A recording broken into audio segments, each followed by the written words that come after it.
What's up, guys? My name is Rome himself. I'm a competitive player, esports commentator, tournament host, and content creator for fighting games, mostly known for SNK titles. While I'm sure some of you may already know that, there's quite a bit of you that don't. And that's exactly why we're here today, because what if I told you that there was others just like me? Others just as passionate as myself, if not maybe even more passionate about SNK games. And we're going to sit down with all of them. From tournament players, to commentators, to artists, to event organizers, to lore enthusiasts, to legacy players, to unsung heroes, hell, even the people who work for SNK. All so we can get to know our fellow community members even more and find out their origin stories and put a spotlight on the amazing work that they do for the games that we all have come to love. This is 15 Minutes of Flame. Get ready, fighters! A Rome himself production is coming your way! Ladies and gentlemen, welcome back to yet another exciting episode of the 15 Minutes of Flame, episode 12 to be exact, and I am here with one of the most strongest players this side of the East Coast and all of North America, to be honest. They have made a name for themselves for years and years through the King of Fighters, even now with Guilty Gear.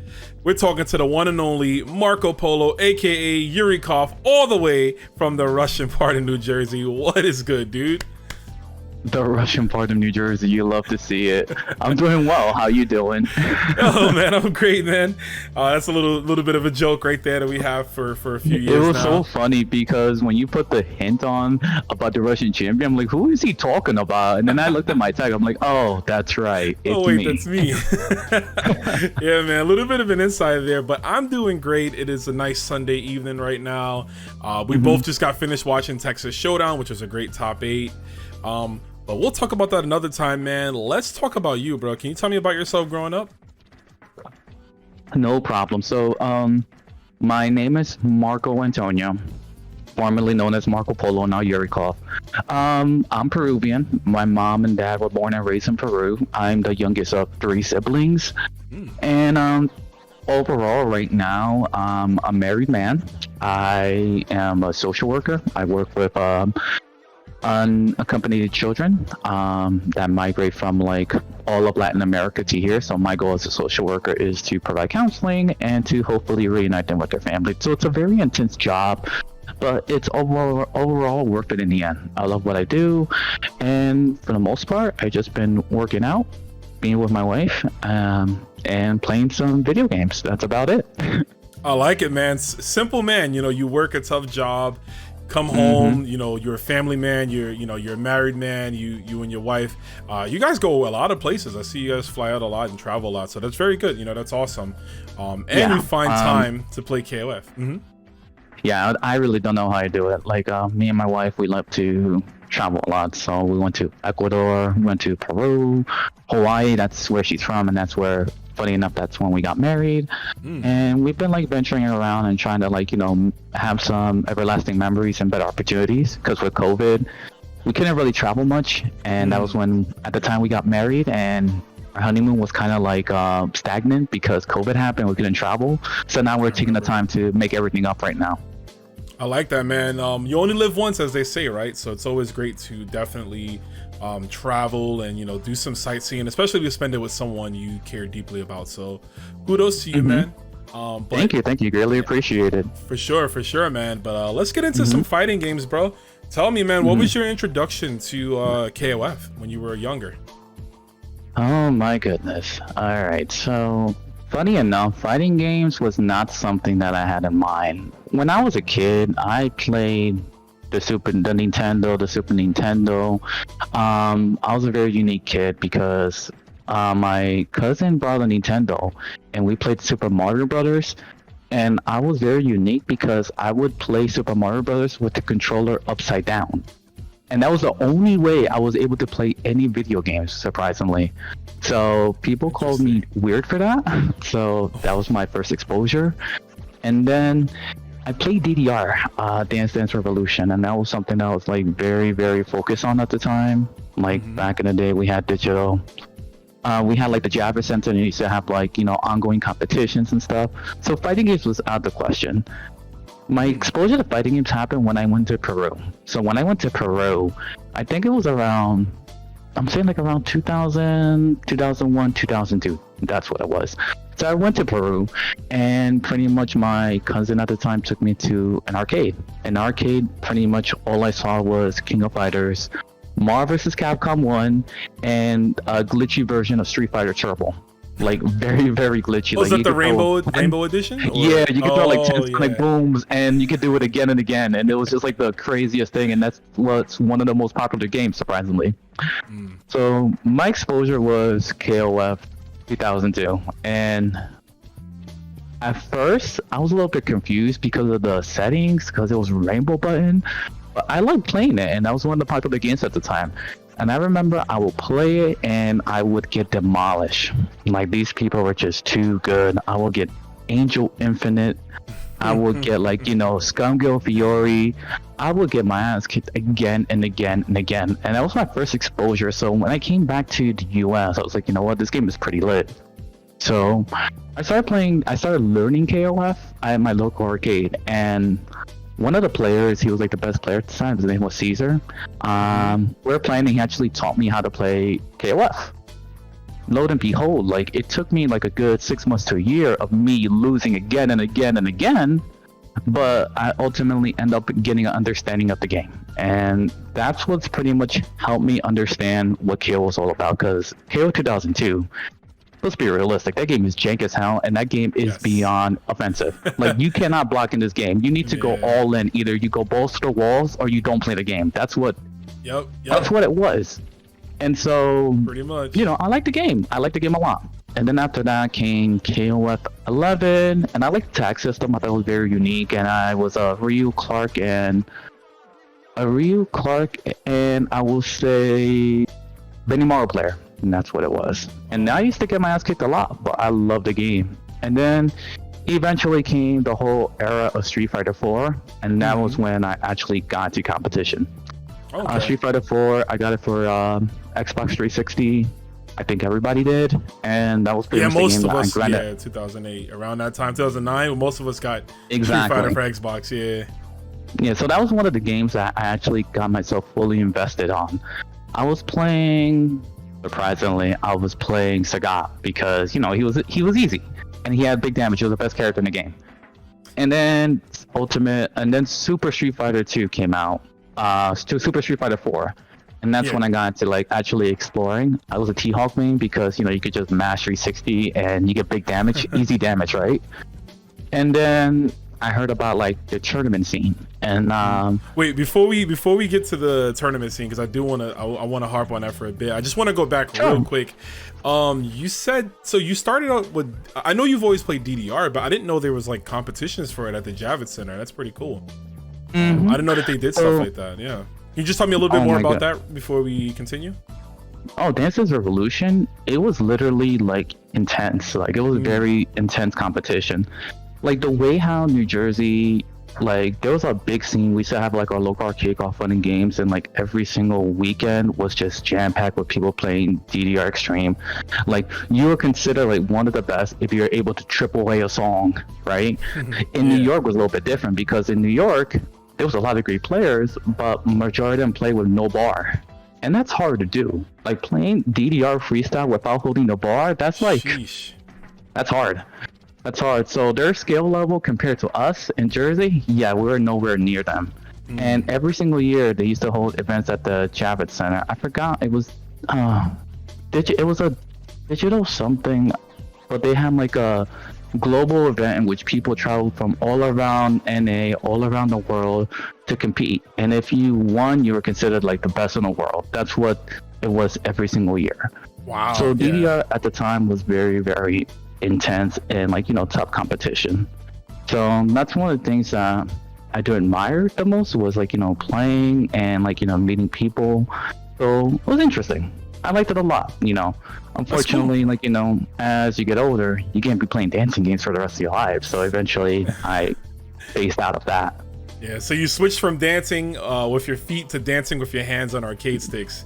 So yeah, you touched on it. Pretty much. Yeah, you touched on it already. You played KOF in Peru. Street Fighter 4 comes out. You play that game. You get competitive with that. So let's talk about it, man. How was your first local experience? Do you remember the first tournament you've been to? The first tournament that I went to was the first local I would probably say was 8 on the Break. Ooh, And then okay. he used to host the Break Weeklies, and that was a pretty well-known local every single week. We had players like, Sanford Kelly, Dominion, NYC Furby. We used to have players travel from all around New York all the way here. We used to have Li Joe travel.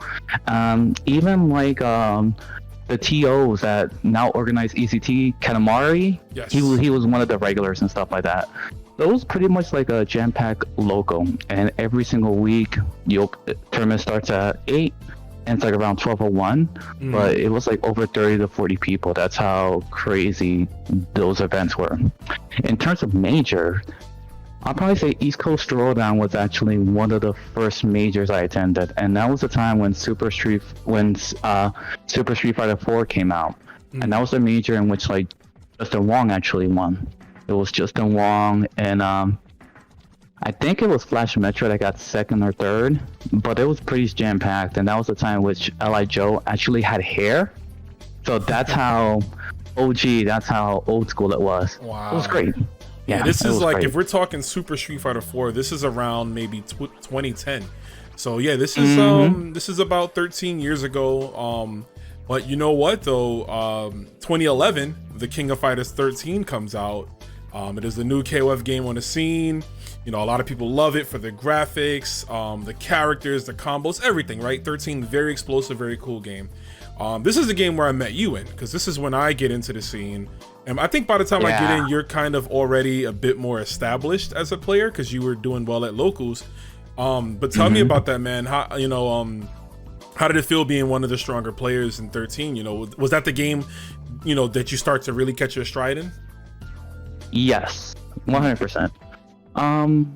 Playing KO 13 was just very random because I was playing Super Street Fighter 4 for quite a while, and then 13 came out, and I was like, you know what? I haven't played KO 13. Let me just get it. And I played it, and the first thing that came to my mind was like, wow, these controls are mad freaking hard to do, the execution. So I was like, wow, my hands are hurting. But the more I played it, the more it's like, everything just came natural to me. Like everything, like in terms of the movement, in terms of the execution, like it reminded me of the KOF 2002 era of how strict the execution was. So eventually I was able to learn everything, like, pretty quickly. And then I guess it was the start of like me actually grinding the game. The first local for KO 13 was local battles. Local battles used to be in Fort Lee, North Jersey per se. And we had like a competition like Chris G. He was there. Kid Punch Block Rage. Rodimus Prime. Like we had all these people like Hard Red. Like everyone from like all around just came to play KO 13. So that was pretty fun. And then I guess the biggest monumental moment came was Winter Brawl. So Winter Brawl, I was just like a nobody, just entering, and I somehow was able to like, get fourth at Winter Brawl. The biggest crazy accomplishment was beating Steve H, because Steve H, lo and behold, he's like the OG. He's like the go-to player. He was like the best of the best when it came to like, KOF at the time. Like nobody was able to touch Steve H at the time. And so I beat him, and then after that, that's when everything started. And after that, I will probably say I started coming out to more events. I know Next Level used to hold the Kumite. Yes, the Kumite. Yeah, Akuma. I forgot Hatar. I forgot his last name, but he used to host it on a monthly basis. And that's when I actually got to see you for the first time. You were young Rome, and you were playing like the dumbest team. I think it was like Ralph, EX Keo. I don't know what I was playing. Gosh. Robert. And the worst part about it was they put you on stream against Rogue Yoshi, and you got so tilted. I was like, oh, poor thing. That was what I was thinking in my mind. Bro, that was my very first KOF tournament ever. My very first time outside of playing like my friends in KOF 13. That was a first for everything. It wasn't my first tournament, but it was my first for everything. And they put me on stream against Rogue Yoshi, and he just proceeded to beat my ass. And I was like, damn. Well, back to the drawing board. But yeah, you're playing. No, it wasn't. You were playing Robert. I forgot that's what it was. I don't know how I remember that, but it was like Ralph, EXQ, and Robert. Yeah. And you I've just always got been a Ralph Clark player, to man. death. You got Clark to death, and you got so mad. I was like, oh, poor thing. Yeah, Clark was pretty degenerate, so I would have been mad too. He definitely was, man. But that was fun times, and like you said, you know, that was like the inner meetings of a lot of us. You know, I started to meet a lot of players like you, Shadow around that time, Pachu, who we'll talk about. You know, just so many people. You know, the 13 scene in those days, we used to have locals, like you mentioned. You know, if it wasn't the Kumite, TSB would run stuff. So you know, a lot of us were coming into the game and coming into our own. But speaking of coming into their own, you know, you mentioned Winter Brawl being a big moment for you as a player. Well, let's talk about one of your very first major wins. If I'm not mistaken, it was Apex, right? In KOF 13? Yes. Okay. Apex. All man, right. how did it feel, man, when you finally got that big dub at an event, you know? Funny enough, like, it was awesome, you know. It was like, you know, it was a lot of emotions happening, because at first I was hesitant to go to Apex because at that time I was in grad school. So I was in graduate school, and I know up-and-coming players are coming up, particularly Pachu KOF. Like, when I stopped playing, Pachu just showed up and started, like, literally manhandling the locals. Like, he was, like, the person to beat. And I was like, okay, I was the person to beat. Now there's, like, a new king in town, and he's going to be at Apex. We'll see what happens. So I remember playing Pachu, and the first thing that came to my mind when I played Pachu, I'm like, this guy is a wild man. This guy is just gonna press. This guy does not care. And so at that time, I just thought to myself, you know what? You could play at that game, and there were some clutch plays, and then I was like, okay, I got this. Because Pachu was probably the one that I was scared of the most. So when I was able to beat Pachu, and I went to grand finals, I'm like, okay, I got this. I go to grand finals, and surprisingly, Chris G beats Pachu. And that's when Chris G and me meet once again. Like, Chris G, I was beating Chris G like at the end of KOF 13. So him being in grand finals was like, I got this. And I was trolling a little bit because I was playing, like, you know, Athena, Benimaro, and Yuri. But then he started whipping my ass. I'm like, okay, now I gotta play my shit. So that's when Clara Yuri came in, and then literally we went back and forth. And I still remember the last thing that happened at that set. Chris G had 3 meters. I had literally like 25%. Any jump, Chris G would have just climaxed. Chris G could have just done it. And I was just like, oh my god, what am I gonna do? And then in my mind, I was like, I'm just gonna YOLO. I'm just gonna jump, and if I win, I win. If I don't, then I lose. Luckily, Benimaru's jump D is so blessed that it crossed him up and reversed his inputs, and I was able to beat him. Wow. And as soon as I won, I dropped my controller, and I was like, let's effing go. I was so happy when I won. I was like, oh my god. And like, I had my friends come up on the stage. They were hugging me. And then after that, I was like, wow, I won a major. That's interesting. And surprisingly enough, I still have this trophy. I'll show it to you. It's the craziest thing. Look how old this trophy is. Wow. But I mean, dude, stuff like that, that's what sticks out, man. That's what stays with us as players. It's like, to win a major. Like, again, it's not an easy thing to do. In a tournament with multiple players, only one person can win, right? So being the player that continued to move on, you know, that's impressive. And especially for your first major win.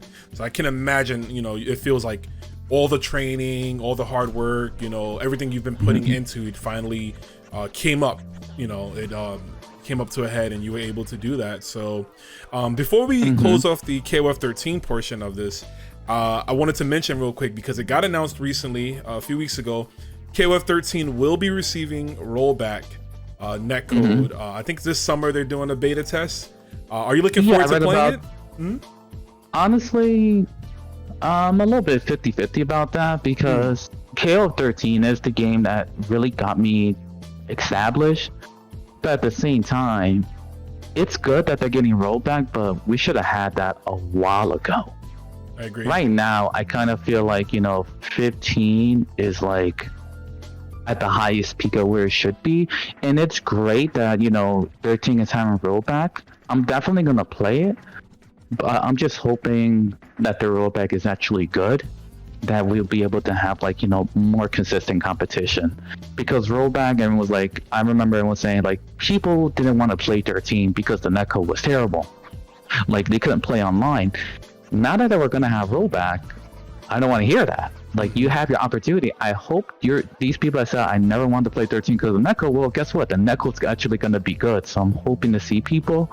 In terms of me playing it, I'll definitely will play it, but I don't know if I haven't decided yet if I'm actually gonna like, fully invest in the game, because it's such an old game. Like, this game is like more than a decade old. Right. But we'll see. We'll see. Like, if there's locals, I'll definitely play it, But I guess the only thing I can really say is like, I'm just gonna have to wait and see. If it's great, then definitely. If not, then you know what? It is what it is. Yeah, still got 15 in other games, right? So very respectable answer. You know, and it just dawned on me. I just remember this actually.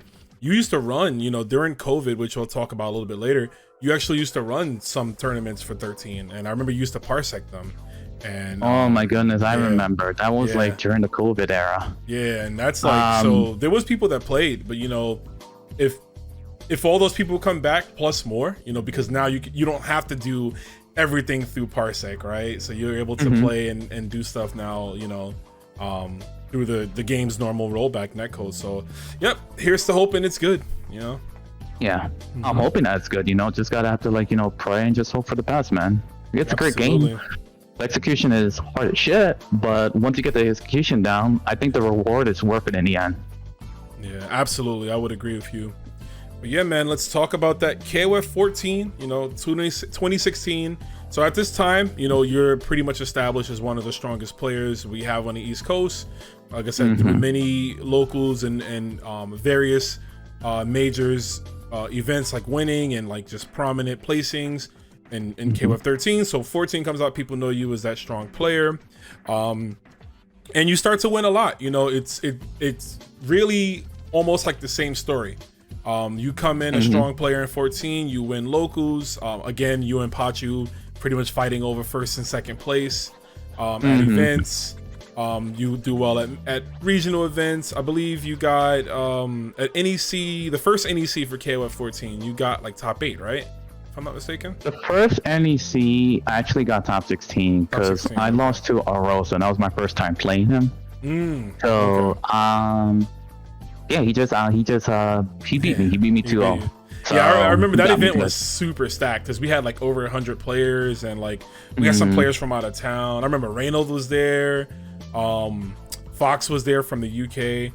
But speaking of majors, and events, the Geo World Tour, for those that may not know, was a tour that was done. That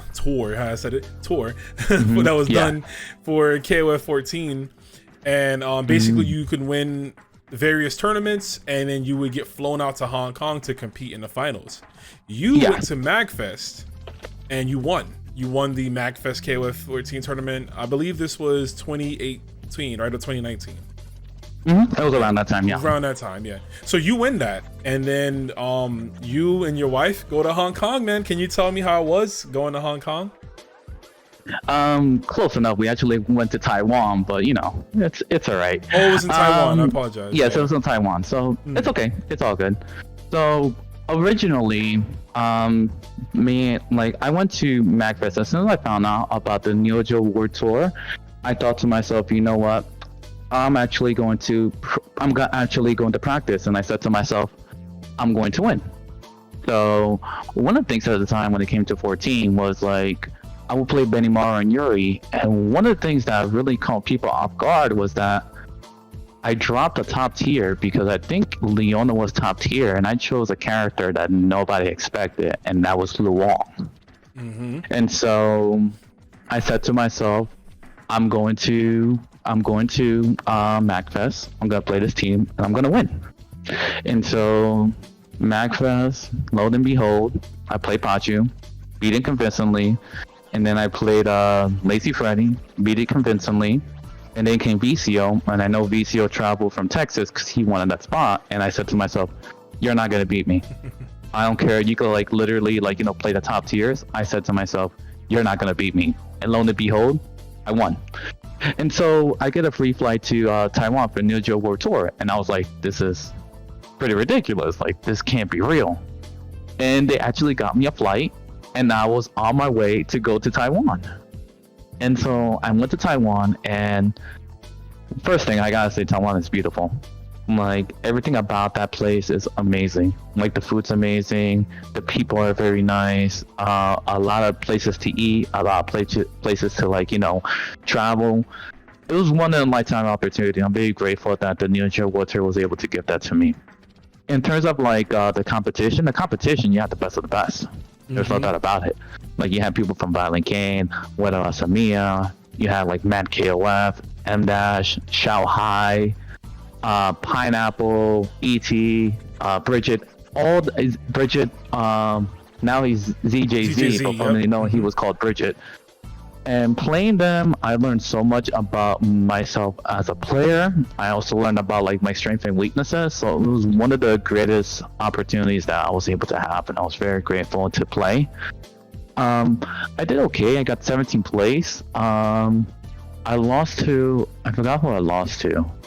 I know Walter from Peru eliminated me, but I did eliminate Inferno Kong. That's what it was. And I felt so bad because, you know, he was playing Dinosaur, right? And unfortunately, I had a Pixel and I had Benimaru. And I'm like, bro, don't let Benimaru live. And he let Benimaru live, and then I ended up, like, beating him with a Pixel. I know that broke his heart, but I was thinking to myself, damn, I robbed you. That matchup is rough for Dinosaur. Yeah. But then after that, like, Walter from Peru, he just demolished me. And I was like, wow. So it was fun. I didn't carry it away. It was a great opportunity. I played a lot of casuals. I played with E.T. I played with Pineapple. Played with Mad KOF, Weta Asamiya, Violent King. Like, I played with everybody, and I learned so much about the different playstyles, their versions of neutral, and how to, like, you know, layer my offense and defense, how they do it. So it was very interesting, and I feel like the opportunity helped me so much to grow as a player, and I'm very grateful that I was able to, like, have that. Yeah, that's a huge conglomerate of top players from around the world. So even if you don't win the tournament, you still win and just experience, right? Because you get to play casuals with all these players from around the world, and like you said, learn the intricacies of their play styles and how they layer offense and defense and decision makings and, you know, stuff like that. So, like, you know, something like that is a very great experience. I do hope eventually the Neo Geo World Tour does come back. I know after COVID, you know, again, COVID's slowing the world down, heard a lot of things. And, you know, it was unfortunate that they had to cancel the last one.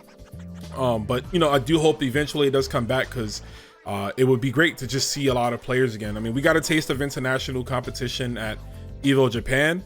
I'm sure EVO this year will probably get some more of the same, you know, but hey, any more events that can get KOF players to grind and level up and, you know, give players like us opportunities to travel around the world, you know, I'm all for that, and I'm all for that. Yeah, definitely. But speaking of COVID, again, a down period for us for a while. People that competed like us and went to locals, we couldn't do that for a while. We were locked away. And at the time, netcodes for games are not kind of what they are now, where, like, rollback is more streamlined now. Like, majority of the new games come out with it. This was still a time period where, like, KOF 14, you know, we didn't have, we had delay base, so we couldn't really play as best as we wanted to. But yeah, Guilty Gear Strive comes out around this time, and this is very interesting because you telling me you played Street Fighter 4, that's cool. I think I knew about that, but I didn't know I've never known you to play, like, an anime game. So when you picked up Guilty Gear Strive, can you tell me how did that come about, you playing Strive and you know, taking to the game? It was funny enough because with COVID, everything just like, you know, went downhill. Like, all delay-based netcode was pretty dead. Like, that's pretty much what it was. Nobody wanted to play delay-based netcode because it was close to impossible. And so it just came to a point that I just couldn't do it anymore. So I tried KOF 14, you know, I hosted events and everything else. But like the more I played 14, the more I started to come to realize that the netcode was just couldn't do it. So I took a break, and I was taking a break and just like focusing on my mental health, my physical health, like working out, like going to therapy, and like just overall just making myself a better person per se. And news of Guilty Gear Strive comes out that's gonna come out. The one that actually got me into the game was J-Dash. Me and J-Dash, he's one of my closest friends, and he was telling me, you should play Guilty Gear. I'm like, I don't know if I could do it, man. It's an anime game, and I haven't had any fun in playing anime games. The only anime game that I enjoyed at most was Persona 4 Arena, but that game was non-existent at the time. And so J-Dash was like, trust me, you'll like it. So I played it. At first, I was like a little bit skeptical because, I thought it was going to be difficult with like, anime games are known to be difficult compared to like, modern fighting games. But I started playing Guilty Gear and I started to come to my senses that, this game is actually really, really fun. And so I started playing it, and then I started to fully get into like, the mechanics, and I ended up loving the game. I ended up loving the game so much that I started to learn more and start competing in like online events. And at first, me competing online, when you learn a new game, you're not expected to win the event. So I would like go at least 1 and 2, 2 and 2, and then eventually I won like 1 online local, and I was like, oh, I like this feeling. So I realized to myself, like, you know what, I'm gonna keep playing. I like the game. And the more and more time I started playing the game, the more I started to realize that this game is very, very fun. I like the freedom. I like the creativity. I love like, everything about the game. I think the game is very smooth, and I think the rollback really saved the game because I was able to meet so many people, and I learned so much about this game that to this day, it's still one of my favorite games. Like, I love Guilty Gear Strive. That's one of the games that I love. And funny enough, this is the game in which like I decided to like change my alias. So, funny story. My original new tag was going to be Yuri KOF, right? And so I'm playing, and Party Barge, who he's like one of the KOF heads who often like plays KOF 14. He's one of the homies, right? And then Party Barge pronounces like Yurikov. I'm like, huh? He's like, you need to change your name to Yurikov. I'm like, why? Think about it. Millia is from Russia. People will think that you're Russian. And I was like, wait, you're onto something. He was like, trust me, Yurikov is so much better than Yuri KOF. No one's gonna know who Yuri KOF is, but you're Yurikov, they're gonna think you're Russian. And then you can actually say like, you lost to a Russian. And funny enough, one of the biggest online events was Leffen's Evo. Oh, I remember that. Yeah. I remember that. And literally when I was on stream, I had to play against like, Real Ice. He was like the top millie at the time, and I made the upset by beating him. And people are like, Yurikov, where is he from? And I see Party Barge is like, oh, he's from Russia. He has really good internet. I'm like, bro. That's so good. And then since then, I was like, you know what? It's not going to be Yuri KOF. It's going to be Yurikov. And that's how my new alias came. That is funny. and I do play Melia, so that makes it more worth it. Wow, so a little bit of a two-parter there, man. And it's funny because I remember I came over your house 2 years ago during the summertime. Me and J-Dash, we went over your house. That was a nice day, man. We had some pizza, we had some ice cream. That was a really fun day, and it was a very uplifting day because I at the time I was going through, I think I just lost my job. I just moved into a new apartment, so I was like trying to figure stuff out, and you extended the hand, so I want to say right here on screen, thank you for that. I know I've thanked you in the past, but still thank you for that, because that was awesome. But we all hung out, and I remember watching you compete in a Strive tournament online event, and you almost beat Sonic Fox. And this is at the time when Sonic Fox was like, still a strong player obviously today, but really on top of the world with that Leo early on in the game, and you almost beat them in an online bracket. And I was like, dude, this guy, I'm like, how did he get so good at Guilty Gear? You know, like so fast, you know, like but you know, the markings of a true champion is what you are. So you know, you touched on meeting a lot of people through Guilty Gear Strive, and you have one of the biggest, if not the biggest, Guilty Gear Strive Discord, the ECYurikov. Can you tell me a bit about the ECYurikov and what it encompasses? No problem. So originally at the time, it was a private Discord that only had like 10 to 15 people. And it was just pretty much like for us chilling. And then as I started playing and entering events, many people asked me, by any chance, do you have like a Discord? And I was like, I actually do have a Discord. And so I started meeting like, you know, really, really good people.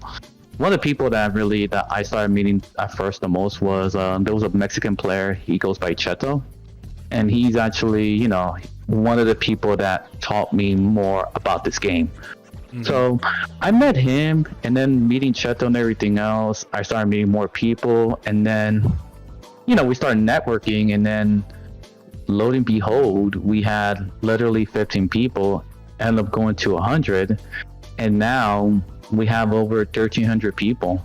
Wow. And I didn't expect this Discord to be big. I didn't expect it whatsoever. And, you know, I was able, like, all those people that came in, eventually it was just like, you know, Chato, and then like we had like Lapris, Bean, and then like Razzle, Tempest, NYC, Jonathan Tene, and then it just started growing, and then word of mouth came, and that's when we had more and more people come in. And then it was just like the go-to grind server, because the way how we set it up was like, you know, matchmaking, PC, PS4, and then people just kept coming, asking for games, and like we organized it like, you know, if you have any questions, do you need like training appointments? Because we do have players that are like really well established in the game, and what we do, we just simply like, you know, put them as a teacher role. So if they need experience about a certain matchup, then they could just tag teacher and they will assist them. And I think that honestly helped out a lot. So, you know, we had teachers like, say, for example, Tempest NYC, who was a Leo player. So we had people asking like, you know, what can I do to optimize for Leo? What do I do against this matchup? And they found that very helpful. And that's what we end up doing. Like, you know, many players that come in, win online events and offline events, and lo and behold, these people that are winning these online and going to the offline events end up winning their locals. A good example would be Nubenheimer. Nubenheimer was in my Discord, and everybody, if you don't know who Nubenheimer is, he literally is one of the best Nagos and considered one of the best players in NA in all of North America. So, you know, he's in my Discord, never entered offline, goes to see Otaku, wins the offline event, and qualifies for Arc Rebel. What a lord. Yeah, it's And very then like impressive. and then like, as I mentioned, Cheto, who taught me the game, like he was in my Discord, ends up winning Arc Rebel from Mexico. Symbolist in my Discord gave us a shout out, because you know what happened? He ends up winning Arc Rebel for West Coast. Oh, nice. So so I was really happy. And then when they gave my Discord a shout out, I was like, whoa, that's pretty sick, thank you. But you guys did all the work. I was just there with the server, you know. But thank you. But yeah, I'm very grateful for what I was able to do, and I'm very grateful for all the members that are there. Yeah, that's sweet, man. To start as something small and private to balloon into what, you know, the scene considers one of the strongest in terms of like how to get games, how to level up, some coaching, even a safe place to talk about, you know, if you want to vent, you know, if life is just getting you down, someone to talk to, which I think is so paramount, you know, to make those friendships not just in the game, but out of the game, and to have people to talk to and like just kind of let you know, vent your frustrations, because we all have that. We're all humans. We go through things. So yeah, I think that is phenomenal. I've seen the work you've done with that Discord. You know, I don't play Strive, but like I pop my head in there sometimes, see what's going on, and it always seems active. You know, people are hanging out on a call, they're getting games, there's tips being thrown, you know, like so that's great, man. But Thank you. yeah, no problem, dude. But you know, we talked about your Discord and we talked about your biggest tournament. I mean, not your biggest tournament, your first major win in Apex. But can you tell me just some of your gaming achievements that stick out? Maybe some tournament placements, maybe some players you beat in a bracket that you know you were very proud of. Like any achievements, you know, it's just a few of them that stand out to you. I think one of the biggest achievements for me, I would probably say Frosty Faustings. When Frosty Faustings, that's when Kayami from Japan came. Kayami, he's from Japan, and I remember he first went to see Otaku and ends up winning it because he chooses freaking burst and nobody left their matchup and started demolishing he demolished everybody. So he came to Frosty Faustings, and you know, I had the unbelievable losers run because I lost to James Jr. I had to play through Mooney Blues, Mario E, Stray Wolf, and then I had to play Kayami. And you know, Kayami really good, and I was just thinking to myself, man, this guy's from Japan. They're pretty good. I don't know if I could do it. And so I played my stuff, and I really thought that I was I thought to myself, at least I was like, you know, going to go, you know, 1-3 or like, you know, or I was going to get 3-0. I didn't think I was going to win that match. But that time, I don't know what happened, but like I was on my game and I did the unthinkable and I ended up 3-0ing Kayame. 3-0ing him.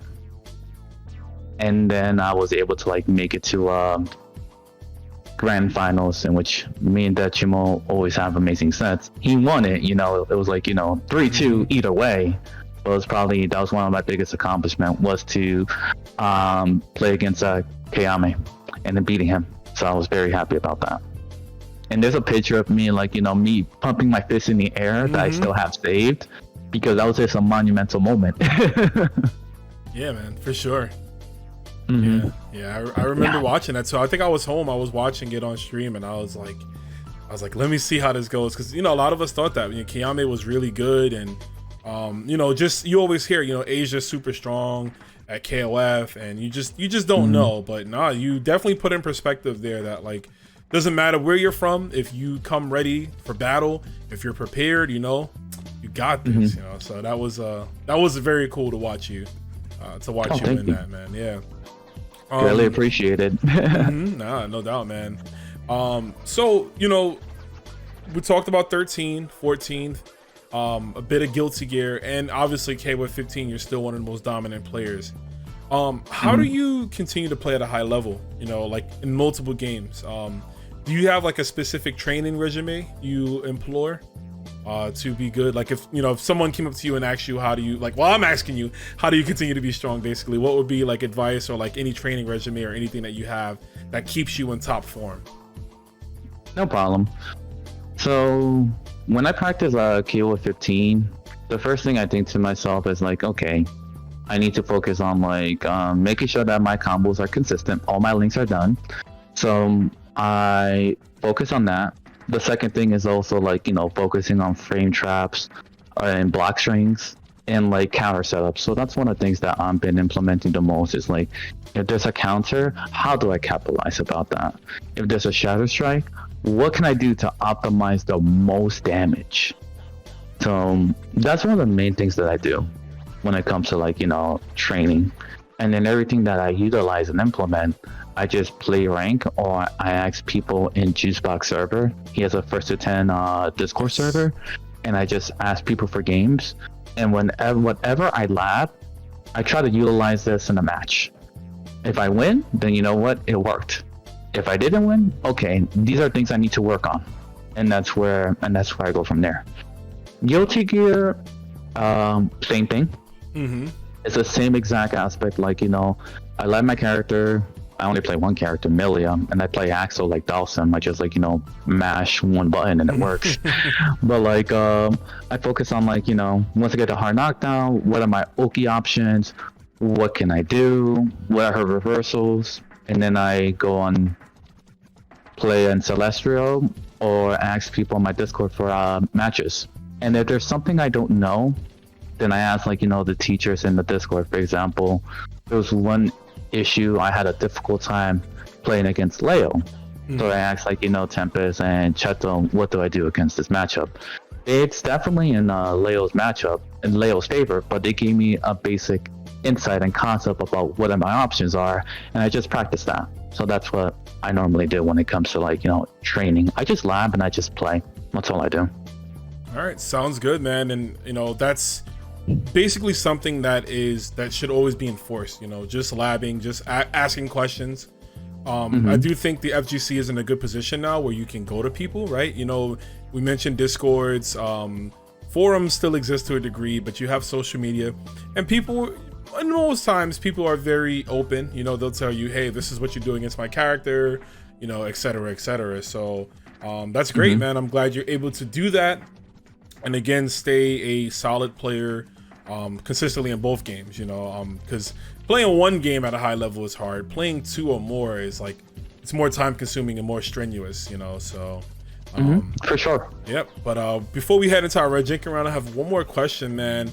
You have so many rivals, I think, over the years from various KOF games. People I've seen you go back and forth with, have exciting matchups with. Can you tell me just three off the dome, three of your favorite rivals that you people you like to play, that you guys have a history?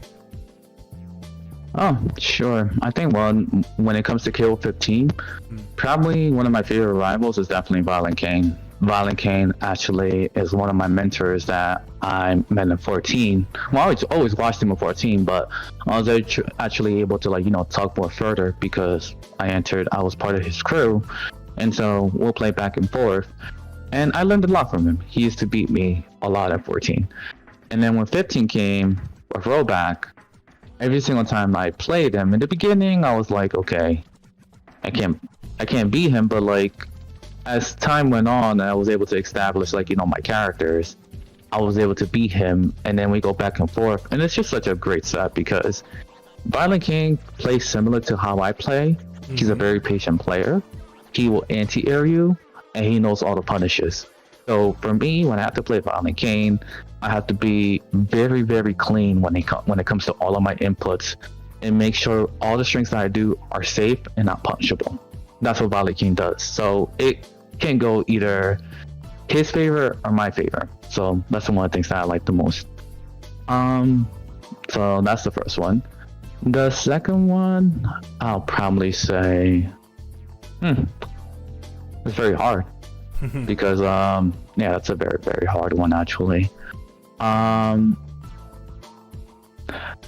Probably the second one, I'll probably say, it's crazy because another Mexican and they're well known, is definitely Shadow X. Yes. Shadow X has been, let's be realistic, Shadow X is one of Mexico's finest players. Like, he has played that same three characters, which is Clark, K-Dash, and Iori. In 02 02, he probably played him in like every other KOF. Fighting against Shadow X, he's very similar to what I mentioned about Violent Kane.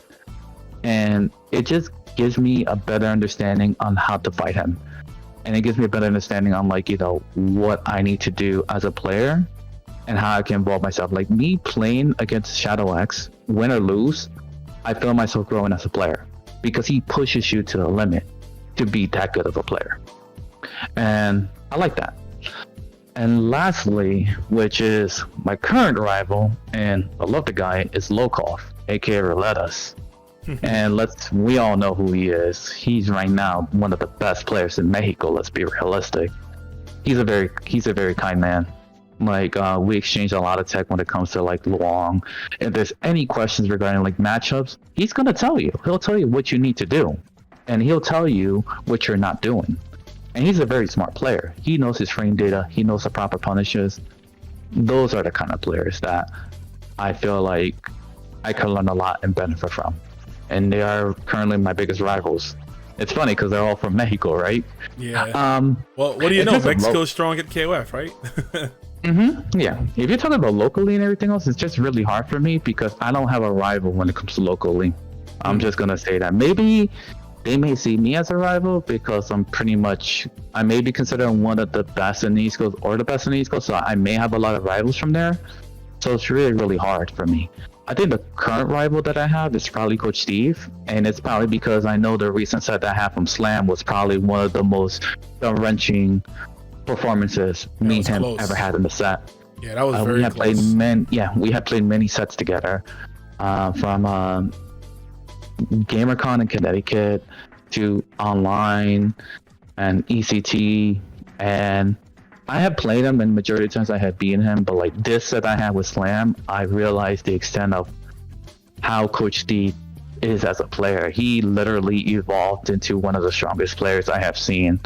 Like, I had to play very cautiously against him, and he's another player that knows his frame data, and that you're not going to get away with gimmicks.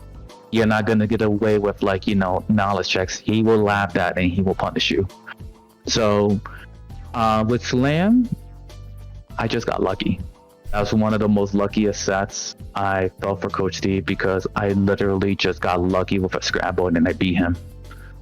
But like, hey, Lady Luck helps out sometimes, Yeah, definitely. So he's definitely one of the strongest players, and probably my current rival right now, per se. Mm-hmm.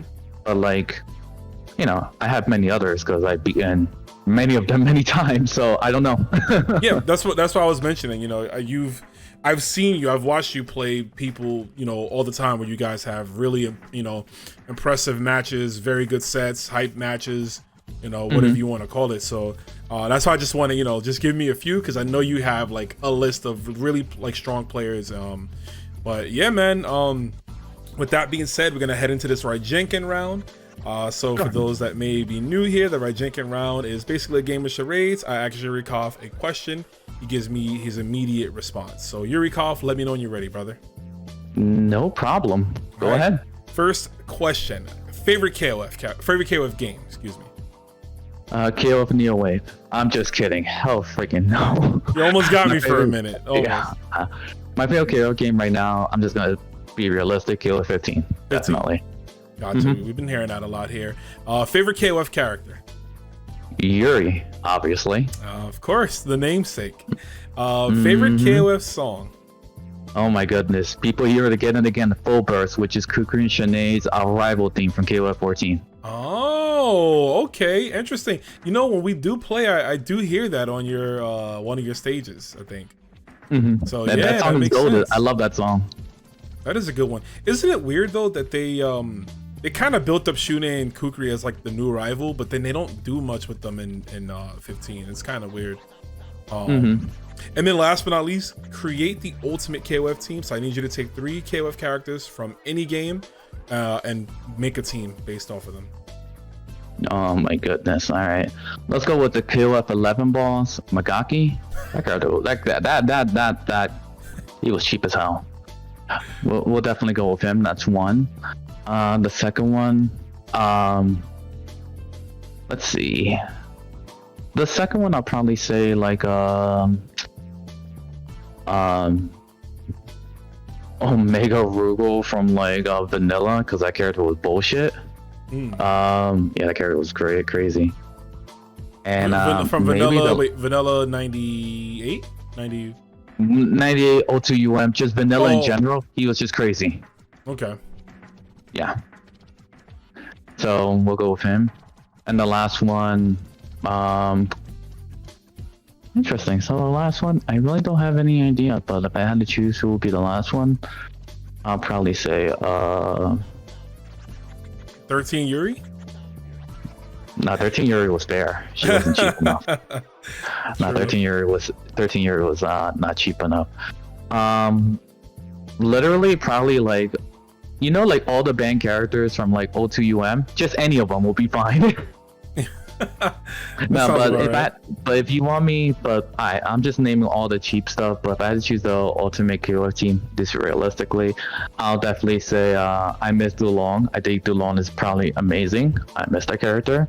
If he were to come in 15, which I hear is a possibility, I'll definitely make him. He's one of my favorite characters.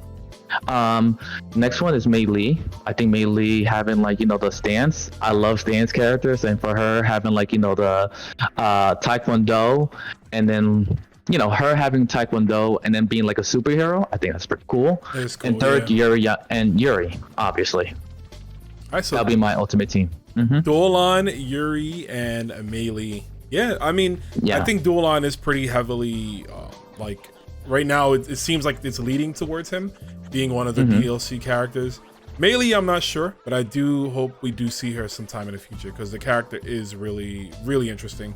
I think what Mei Lee is that her original voice actor, I think she passed away. And I know for KOF and I know for some other games and media in Japan, they don't tend to replace the voice actors too often. So I think that might be a thing. But, I hope we do get that character back. But there it is. Impressive team. So Yurikov, I think there's only one more thing to do left, man. What's up? Let's play some matches. Sounds good to me. All right, then. Ladies and gentlemen, we are back here. Me versus Yurikov. Feel like I do this once every other week. But it's all right, because I'm going to win this. All right, we'll see. Let's go.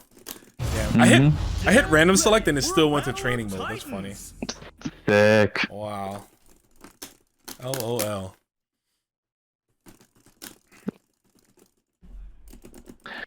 You love to see it.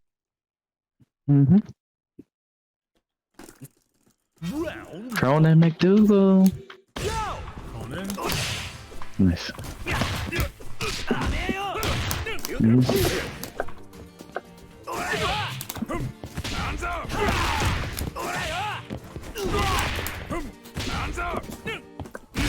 Oops, got me.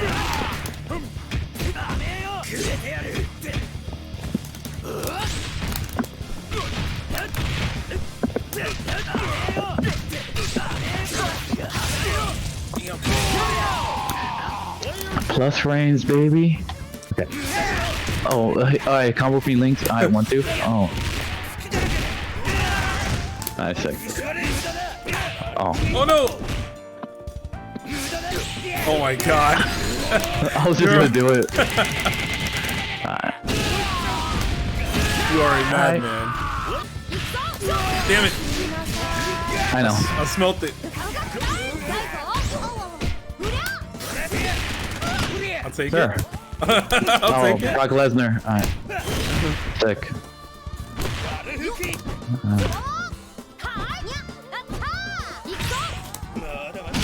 Damn, I backdash. Where you going?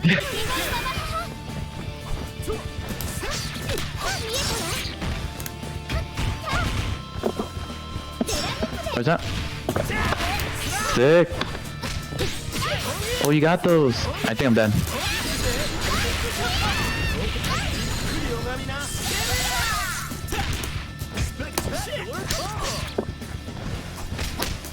No. Oh my god.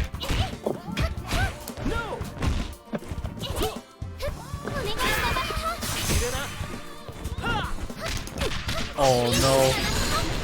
How did I drop this? The winning game. I know, right?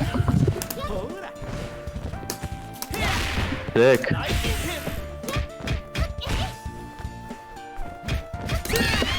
Oh no. Oh, I'm Nash. I'm Nash.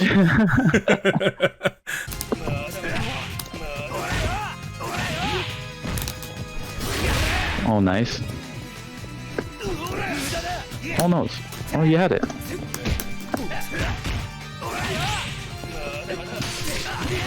Shit.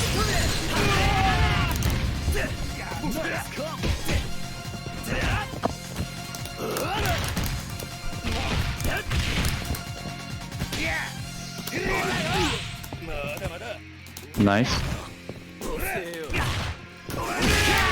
That's fine. I'll take nice. it.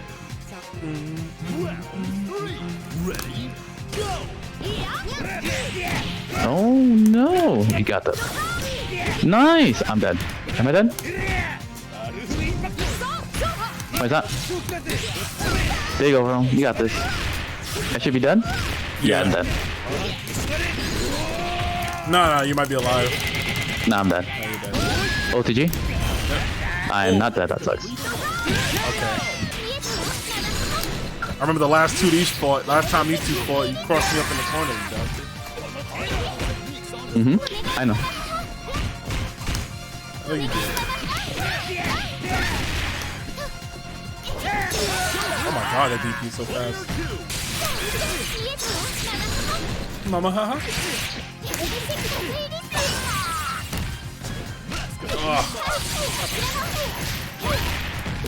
Yep. Nice. Yeah, I'm still not used to her like low jump angle.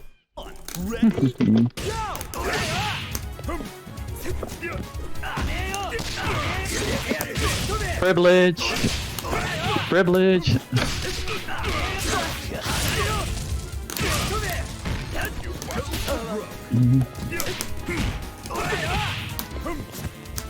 Okay, nice. Where you going? Where you going? Yeah. Nice. Oh, should be dead. Nah. I'm not dead. Okay, now I you am might dead be now. Yeah, I'm dead.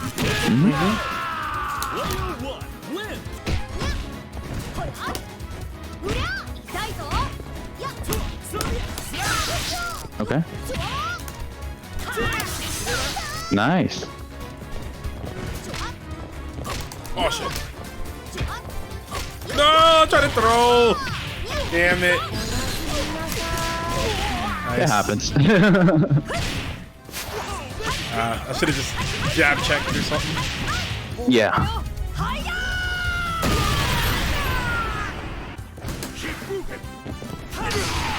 Thank you. Beautiful.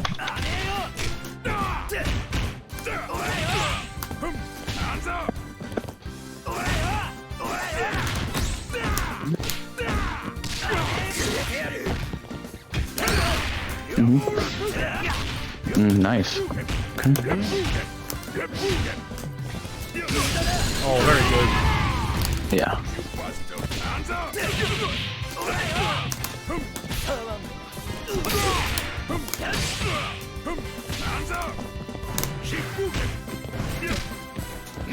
Nice, dude.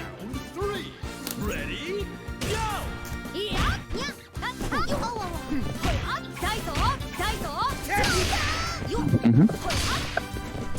Oh shit.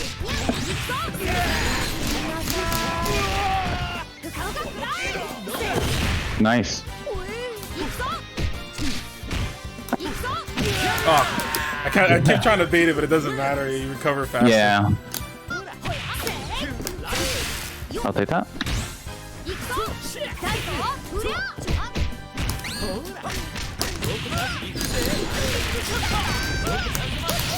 Nice. No. That sucks. There you go.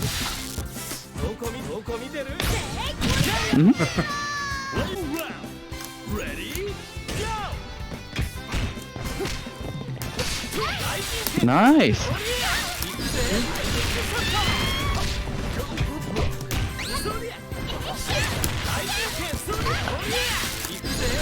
There you go. Should be dead. Nah. That sucks. I should be dead. No! What the fuck? How did you hit me? I have no idea. I'm just a god. Damn it.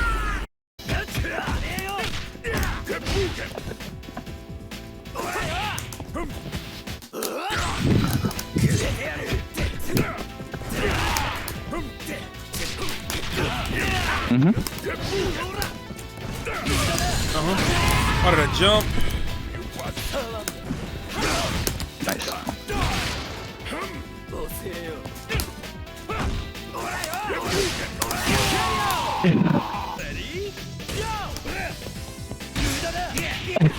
I thought you were gonna jump. Alright.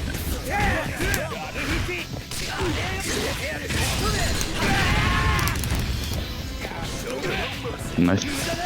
Oh, the nerf is real. Yes, Sick. sir.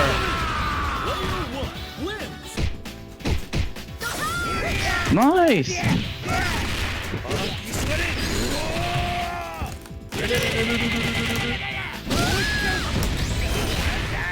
Beautiful.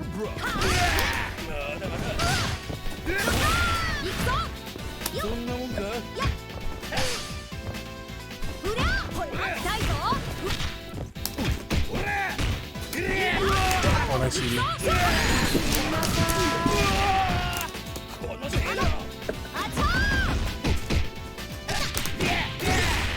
No! No! That sucks. I did super too. I don't know why it didn't come out. Fuck.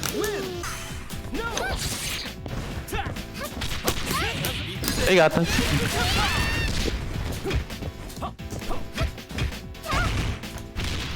Nice. Oh, nice. Okay, you got this, Rome.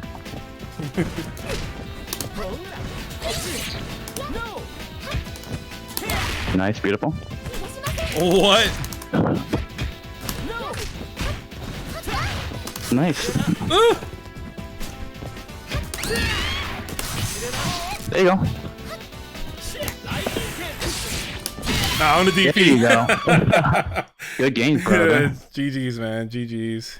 We are back from the matches. Thank you, ECYurikov. Dude, you're... I mean, you know, it is what it is, man. You were taking it easy on me. I know you didn't pick Luong or try, but it's all right. I'll take my dub. Yeah, I didn't pick BJNA, your favorite character. Thank God. I would have to throw this whole episode in the garbage if you picked BJNA. It'd be like that sometimes. But yeah, man, where can the folks at home find you? I'm on Twitter, just at me. It's at EC, my tag Yurikov, so ECYurikov. I also have yeah, that's the main one, and I also stream. Well, I sometimes stream on Twitch. It's twitch.tv/ECYurikov. But yeah, those are the two main ones I use. All right, sounds good. So, you know, folks at home, that's where you can follow ECYurikov. Again, has a prominent Discord for Guilty Gear and KOF as well.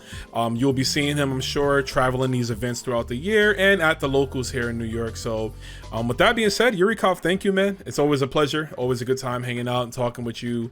Like I said, I've known you for so long now, but you know, this is your story to the masses now. So yeah, no problem, Room. Anytime, man. Thank you for having me. Greatly appreciate it. No doubt, no doubt. And with that one, folks, this has been yet another episode of the 15 Minutes of Flame. I'm Rome himself, and we'll see you next time. All right, take care, guys. Thank you. That's all for now, fighters. But if you've enjoyed what you've seen, be sure to like, comment, and subscribe. Also, don't forget to follow Rome's social media pages down below. Take care, see you next time, and most importantly, thank you for watching.